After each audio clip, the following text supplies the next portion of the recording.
take a trip. Brand new scene, escape the skits, the trials and tricks, and make you sick. Stay a while or make it quick. Take some pictures, make a flick. Your face, your lips, the shape of your hips are some of the reasons I make these shifts. Let's start over. Good morning, good morning, good morning, Arkansas, Little Rock. It's a pretty good day today. I know I'm having a great day, and I'm almost done with school. So I know all the teachers and the students are ready to be done, but it's just a good day. And today, making my day even better, we have the phenomenal poet, Apollo. How are we doing today? I am doing well. Now, many of you probably know Apollo, primarily from Foreign Tongues, but they also might know you as what else? Educator. I work within the Little Rock School District, and I also work within Pulaski Technical College. So yeah, I'm around town a lot. Yes, you are. And you have other names? Because I know your mom didn't name you Apollo. No. So. My legal name, if that's what you want to call it, is Marquise McFerguson. Okay. But a lot of people don't know that. Also known as Todd Tribbett around town. People call me that a lot. So yeah. Or the Prime Minister of Poetry. Oh wow! Please don't. That is also one of his titles, if you were unaware. Terrible. However, okay. So, just real quick, Apollo. Why did you choose that to be your stage name? Okay, so Apollo is an acronym. It stands for a person only lives life once. I chose that because I really I think about the life I'm living a lot, and am I making a difference, and what am I doing with the days that I'm blessed with? Because I lost both my parents at an early age, and so I probably think about, I don't know, life just in general a lot more than the average person. I often think about, like I said, am I doing something to make a difference? Am I making this world a better place? Because no, our days aren't promised to us. So Right. a person only lives life once, and so I just try to cherish each and every day that I have and try to make a difference with it. Yeah. Okay. So you talk about your parents and how did they? So going back, you said you lost them at a young age. So did you always write poetry? No. I did not. I did not start writing poetry till I was like 21, 22. Okay. I lost my father passed away of colon cancer when when I was 13. I was in ninth grade, and then my mother passed away my final semester in college when I was 21. So I didn't start writing poetry till after they passed away, and I initially started writing poetry not because I loved English class or I really just started writing poetry to vent. I had bottled up all those emotions and those feelings inside of me, and I really needed a way to get those out. And so I just started jotting them down on paper. They started kind of forming in rhymes, started writing stories, and then next thing you know, I performed a poem or two at the open mic about my parents passing. People liked it, so then I started writing more about different topics, and it kind of just took off from there. So I never really set out to be a poet at all. I just kind of evolved into one. So yeah, it was just evolution. Okay. Yeah. And like you say, you never intended to be a poet, but were you an artist of any kind? Or? Yes, yeah. So I was always involved in arts, primarily visual arts. My bachelor's degree is in studio art. I guess my medium I enjoyed the most was charcoal and oil paint. So yeah. And it's interesting because people often make fun of me when I tell them I have a studio art degree. And they're like, "Okay, so where are your paintings at?" I'm like, "Man, that's another story." So I evolved from a painter into a poet. Yeah. I guess so now you're just painting with your words. Exactly. There you go. Yeah. Oh gosh. Yeah, I would have never known that you used to paint. Yeah, I have a painting degree. Yeah. I try. Hey. And they turn out all right, but oil is not my friend. Not so much. No. No. Yeah, oil it takes a lot of patience. It to do oil does painting. that I don't have. Yeah. I do not have the patience because you gotta push it. Yeah. You have to push the oil paint. Yeah. It doesn't flow and go where you want it to go. You have to push it there, and it's just Man. yes. But okay, so now I learned something new about Indeed. Paulo, that he used to be a painter. I did. Okay. So, and do you still paint at all, or do visual art, or anything like that? No, so I don't. I have like a lot of charcoal at the house still from my days at Ouachita Baptist University. But I do not paint. I do not do any kind of art, visual arts anymore. But I want to start back. I want to start back because I mean, if I did it for 4 years, I don't think you just can. I don't know, not do it anymore. It's still inside of me. I just haven't made time to actually continue to do it. Right, Yeah. and pull it back out. Mm-hmm. So, with that, you are a full-time poet. How does that work? No, so I don't know if I'm full time anything right now. I'm an educator, so I teach Okay. teach at Pulaski Technical College. I'm also employed by Pulaski Technical College to be a career coach within the Little Rock School District. So I have those two jobs going on. And then also, I guess I'm a poet.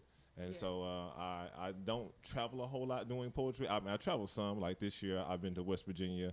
In a couple of months, I'm going to Southern Friar, which is the second largest poetry competition in the United States. And so instead of I guess I don't travel a lot, but I try to develop the scene here inside Little Rock. And so more than a poet, I guess I'm a creator. I like to create stuff so that it can be beneficial to other people. You know, Right. so yeah, that's kind of who I am. And what is the poetry scene like in Little Rock? It's good. It's good. I think just speaking on what we are doing as Foreign Tongues, which is a poetry organization inside Little Rock, it's definitely growing. We have the Speak Now Forever Hold Your Peace series at the Mosaic Templars Cultural Center, and it has grown tremendously. Of course, you know we average like 400 people per show. It's good. We just had G. Yamazawa come down. He's a poet from Washington D.C. We've had Tank and the Bangers come, which a poet who won the national poetry competition, national poetry slam. She's traveling all over the United States with her band doing poetry. Sunny Patterson, HBO deaf poet, traveling all over the United States. So it's growing.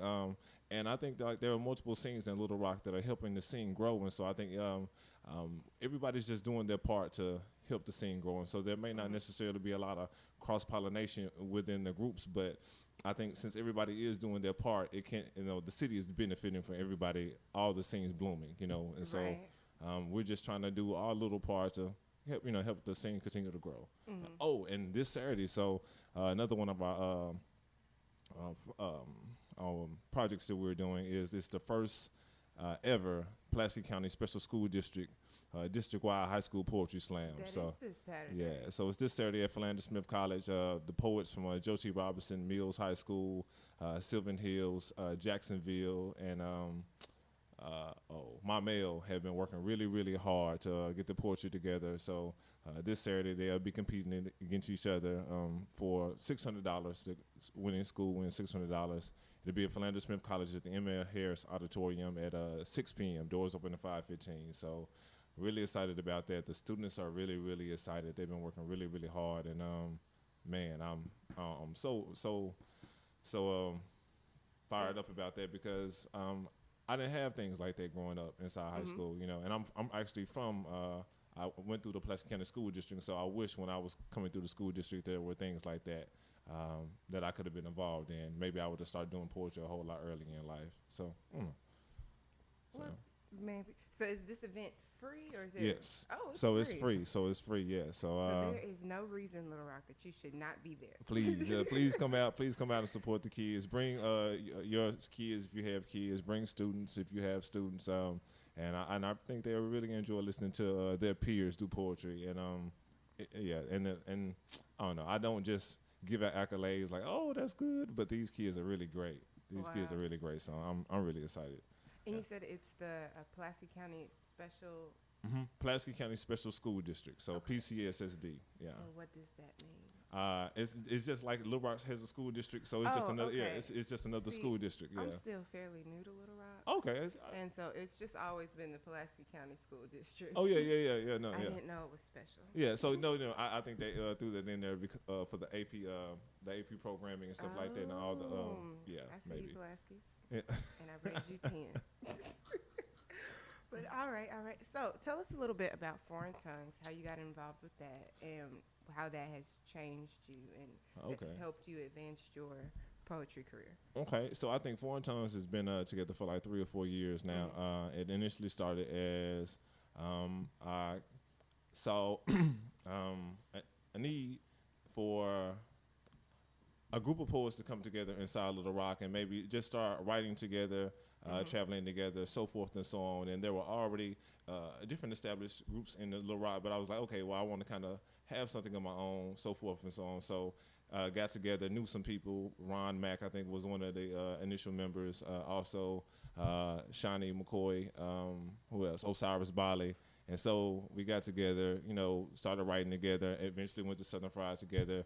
And then, like, initially, I mean, that was it. We were writing together, traveling together, doing poetry together. Then that kind of ended up getting us involved in writing a proposal to do Speak Now, Forever Hold Your Peace. And so it's just kind of been an evolution. Like, a lot, with my journey into poetry, I never wanted to be a poet per se. I kind of evolved into one, and so I think a lot of things like Foreign Tongues just evolved. And so basically our whole goal is trying to increase literacy in the community, work with these kids to develop their I guess their ability to get in front of people and express their feelings and their emotions, and just increase their self-esteem, give them a voice. I think that's the biggest thing. A lot of times children are told to be seen but not to be heard, and so just give them a voice. And it, like on Saturday, a lot of these poems, I've heard some of the poems, and it's like they're talking about things they go through, and so it's just like giving these kids a voice, and also adults a voice inside the community. So that's kind of what Foreign Tongues is. It's just like we're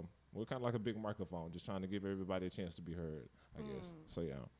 Okay, that is wonderful. Yeah. Well, we're going to give you a chance to be heard in this very moment.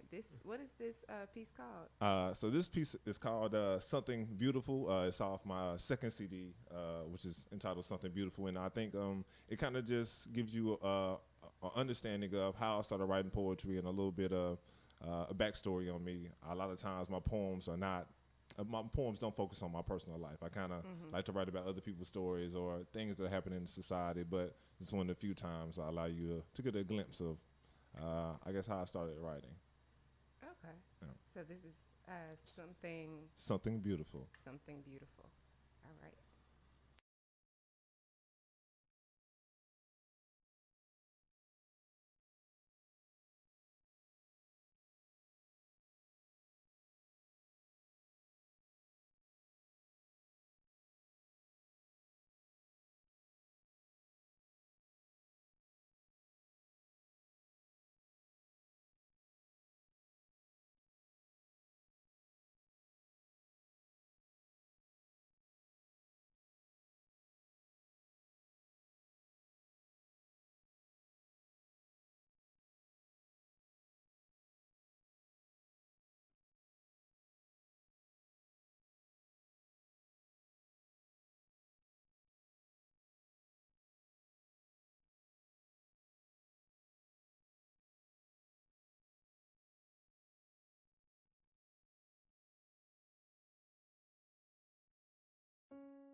When the sun shines, my father showed me how bright I can be. When the wind blows, my mother's blowing a kiss to me. I used to act like the pieces were all fitting. Who the hell was I kidding? When the birds fly, my father showing me how free I can be. When the birds chirp, my mother singing a song to me. I used to act like the pieces were all fitting. Who the hell was I kidding? There's so many, good things you could say about your mother and put in there. Over at the church, every year Dad would have us to fix the flower bed. She came over and she told us how she wanted it done. She told us where she wanted. She even would buy seeds and different plants that she wanted in that flower garden right there in front of the church. And she would show us how to organize it, and she would sit there and boss us and make us do what she wanted, how she wanted it done. I said she was the best friend I ever had. By me being much older than her, she was more like a daughter to me. She was a sweet person. Yeah, she was. She was. And she tried to help anybody. No care sinner, Christian, and all. Had her own way. She didn't mind talking about you. She gonna tell you she talk about folks, but she still would do all she can to help you. Yeah. But that was just her. I don't forget good time. Ain't too many people around here like she was. I tell the world that. It was a long time before I even knew Dog was sick. She had been sick a long time before I knew she was sick. I miss her too. She used to sing Amazing Grace, how sweet the sound. My faith died when we lowered your casket into the ground. Ashes to ashes and dust to dust. Couldn't step foot inside God's house because my soul was crushed. Between the liquor and the women, I tried to chase the pain away. Thanksgiving and Christmas no longer felt like holidays, just hollow days. Filled with emptiness, just served as a reminder how I could no longer feel your touch or give your forehead a kiss. That's what God told Paul. He said, my grace is sufficient. People have a hard time understanding that we all in this thing together. And one by one, we all gonna leave out of here. Just like a sister. And that's the way I loved her, as a sister. Yes, okay. You have but see, that's the thing about it. She was good to everybody. If you would have a book back there, because people, everywhere she went to work, everybody just fell in love with her. She chipped in and tried to help them. Yeah. And She was a good woman. It may seem illogical, but for one more chance to hear your voice, I would do the impossible. I would make the sun freeze. I would steal Saturn's rings. I would swim across each ocean and every sea. For one more conversation, I would make every atheist believe. I didn't know till later on till he was sick. Couldn't beat him. Yeah, couldn't be. Yeah, and he'd help me if he could. Yeah. Anywhere at all he could help me, he would.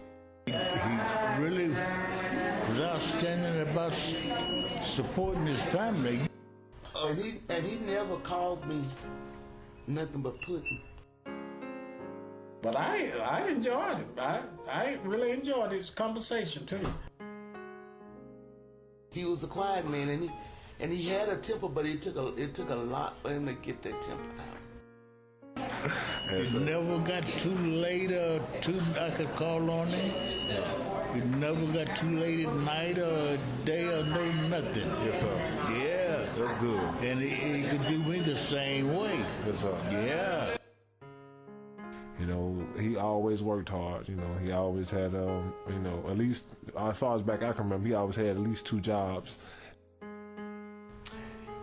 What I had to say, Daddy, he said to me, so what are you going to do after this? Because I had to say young, He said, what are you going to do after this? And I said, I'm getting a job, I'm going to go to school. And I said, no, you ain't going to do that. You just going to be on welfare with a house full of kids. I could see you. That hurt my heart so bad. Yeah. Before Daddy died. Now, he sold that to me 40 years ago. Yeah. He told me that. Before he died, he said, he was up in the hospital, he said, you fooled me, didn't you? I said, what was it? He said, you didn't have no house full of kids like I said. He did, and I didn't even think he would even remember that it had been 40 years or more ago. Yeah. Mm-hmm. Wow. Okay. And that's what I remember about it, because he lay right there, and he was sick. Yeah. And he told me that, so that must be something that he thought about all the time. Yeah. I remember the time you fell down on the floor and you couldn't get up. Body weak, strength failing, you could barely sit up. Picture me 8th grade, I wasn't strong enough to pick you up. Hospitals only remind me of chemo treatments. In the family waiting room is where I spent countless evenings. I wish you could be here now, Because Lord knows it's harder trying to become a man when you don't have a father. We spent a few yesterdays together, but I wish we could share some tomorrows. But that wasn't in God's plan. And his ways aren't like ours, so I can't say I fully understand. Sometimes that it's not in his will to heal us. It's his will to take us on home with him. You passed away, now my mother is left trying to raise a man. The water's getting cut off, but I know she's doing the best she can. Didn't have everything I wanted, but I had everything I needed. I was richer than a millionaire. It just took me a while to see it. I don't know. I think for a while people didn't understand. I just had to. For me, it was just so hard. You know, I had already lost my father. Yeah. Then lose my mother. I just had to get away. Yeah. For a minute or whatnot. Mm-hmm. I think like people took it as like I didn't want to be around them anymore. But it was just like it was just hard to deal with. Yeah. You know what I'm saying? Because most times when people lose their parents, they up in age or whatnot. Mm-hmm. Or if you lose your parents, a lot of times you married, so you got somebody help you cope with it, deal with it. Mm-hmm. And for me, it was like. I didn't have any less love for the people in my family or my mom's friends. It was just like I just had to find some way to deal with it. Over time, I have learned life is like a rose. You have to accept the beautiful petals along with the thorns. You have to accept the sunshine-filled days along with the ones filled with storms. I have learned to embrace my triumphs and tribulations with open arms. She wasn't the kind of person that complained and moaned and groaned a lot. She was the kind of person she faced her illness. She faced it head on. I've learned to accept the good with the bad and the highs with the lows, realizing as long as I have breath in my lungs, life is still something beautiful. Something beautiful. Something beautiful. Say something beautiful. Bubble. Say something beautiful. Bubble. Dada. But some people can actually just show you how to live in this world, and then they can show you how to leave this world. Yeah. And that's the one thing that I really, really know about Sister Mae Ferguson.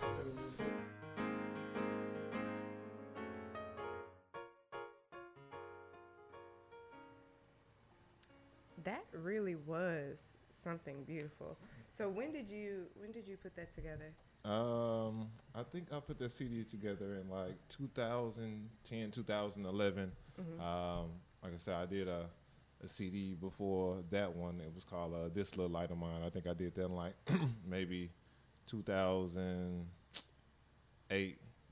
And so, so I waited a couple of years and I did Something Beautiful. And like I said, it was just, I don't know, just trying to talk about what I had experienced in life and just share a little piece of me because, like I said, I'm really reserved and I'm kind of, I don't know, to myself.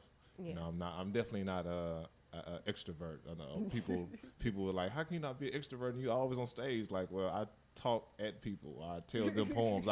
We don't conversate, so I am, just kind of to myself a lot. So, yeah. Right. So, yeah.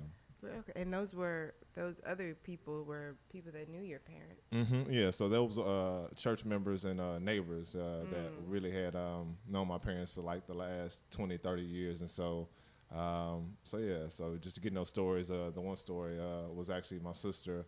And I had never knew my dad and her had that conversation when she had a first child. I think she was like 17 and telling her that, what are you going to do now, be on welfare, stuff like that. But, but then later on, before he passed away in the hospital, he apologized for it and, I don't know, commended her for raising her kids and taking care of responsibilities. So yeah. Wow, that is great. Yeah.